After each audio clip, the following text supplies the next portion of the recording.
Le vélo assistance électrique, c'est une promesse géniale, non? Une mobilité plus verte, plus facile. Mais voilà, derrière cette belle image, il y a une faiblesse, une vraie faille que très peu de gens connaissent.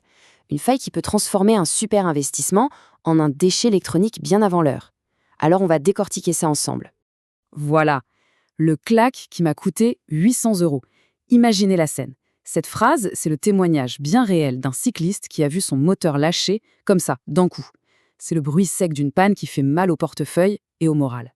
Et c'est justement ça, le point de départ de notre analyse. Ce n'est pas juste un cas isolé, c'est vraiment le symptôme d'un problème beaucoup plus vaste. On va donc s'attaquer à cette faille cachée du vélo électrique. Et pour ça, on va s'appuyer sur une étude assez surprenante menée par des chercheurs de l'université de Delft aux Pays-Bas. Ils se sont penchés sur la fiabilité des moteurs qu'on trouve sur le marché et franchement, leurs conclusions sont plutôt alarmantes. Retenez bien ce chiffre, 16 000 km. D'après l'étude, c'est le kilométrage critique à partir duquel les pannes sérieuses commencent à se multiplier. Pour quelqu'un qui fait du vélo taf tous les jours, ça peut vouloir dire à peine 4 ou 5 ans d'utilisation. Ça pose question, non? On est en droit de se demander si on n'est pas face à une nouvelle forme d'obsolescence programmée. Alors, en résumé, qu'est-ce qu'ils ont trouvé, ces chercheurs? Bon, on a ce kilométrage critique, autour de 16 000 km. Les causes principales? L'usure des roulements, l'humidité qui s'infiltre et des engrenages en nylon trop fragiles. Mais le chiffre qui choque le plus, c'est le gaspillage. 43% des vélos sont tout simplement jetés à cause d'une facture de réparation qui dépasse les 1 000 €. Heureusement, tout n'est pas perdu. Il existe des solutions, comme l'entretien préventif, on y reviendra. Ok, maintenant qu'on a posé le problème, il faut comprendre le pourquoi du comment. On va en quelque sorte ouvrir le capot et regarder ce qui se passe à l'intérieur de ces moteurs pour voir ce qui les fait lâcher. Alors voilà les 3 points faibles identifiés par l'étude. D'abord, un problème de matériaux, un mélange un peu fatal d'engrenages en métal et en plastique. Ensuite, un ennemi qu'on ne voit pas, l'humidité. Et enfin, tout simplement, l'usure du quotidien, l'effet cumulé des chocs et des vibrations. Allez, on regarde ça en détail. Le cœur du problème, c'est un compromis que les fabricants adorent. La force contre le silence. Dans le moteur, on a des pignons en métal, super solides, à côté de pignons en nylon, beaucoup plus silencieux. Le souci, c'est que le nylon s'use beaucoup, beaucoup plus vite. Et sous forte contrainte, par exemple un démarrage en côte, en mode turbo, les dents en plastique peuvent tout simplement casser net. Et là, attention, c'est peut-être une des découvertes les plus dingues de l'étude. Un moteur peut tomber en panne à cause de l'humidité, même sans jamais avoir roulé sous la pluie. C'est dingue, non? En fait, c'est tout simple.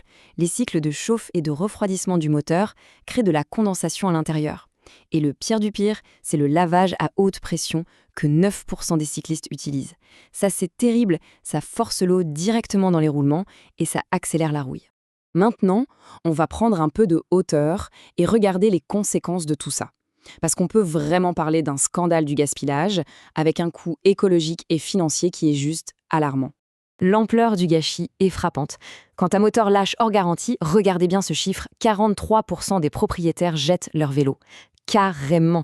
Ça veut dire que près de la moitié de ces vélos, qui sont des bijoux de technologie, finissent à la poubelle à cause d'un seul composant défectueux. C'est juste énorme. Et pourquoi un choix aussi radical? Eh bien, la raison, elle tient dans ce chiffre. 1 000 €. C'est le prix moyen pour remplacer le bloc moteur complet. C'est souvent bien plus que la moitié de la valeur d'occasion du vélo. Du coup, d'un point de vue purement économique, la décision de jeter devient logique. Mais d'un point de vue écologique, c'est une catastrophe. Si on met ça à l'échelle de l'Europe, on estime que 360 000 vélos électriques sont jetés injustement chaque année. Et le point clé, c'est que 80% de ces moteurs auraient pu être réparés pour bien moins cher si seulement ils avaient été conçus pour être démontables. Bon, le tableau est un peu noir, je sais, mais la bonne nouvelle, c'est qu'il existe des solutions.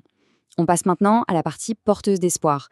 Il y a des choses concrètes, que ce soit de l'entretien préventif ou des technologies du futur, qui peuvent vraiment prolonger la vie de nos vélos. Ce tableau illustre parfaitement 2 philosophies qui s'affrontent. D'un côté, le modèle est standard. Dès qu'il y a une panne, on change tout le bloc pour environ 1 000 €.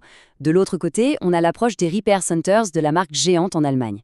Là-bas, pour 200 €, on propose une révision préventive. Avant que les problèmes n'arrivent, vers 10 000 km, on nettoie, on graisse, on remplace les pièces d'usure. Le résultat?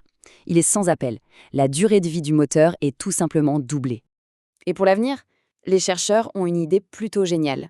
Intégrer des capteurs piézoélectriques. Alors, qu'est-ce que c'est que ce truc? En gros, c'est comme le voyant check engine de votre voiture, mais pour le vélo. Ce capteur détecte les vibrations anormales. Par exemple, celle d'un roulement qui commence à fatiguer, et il envoie une alerte sur une appli avant la casse.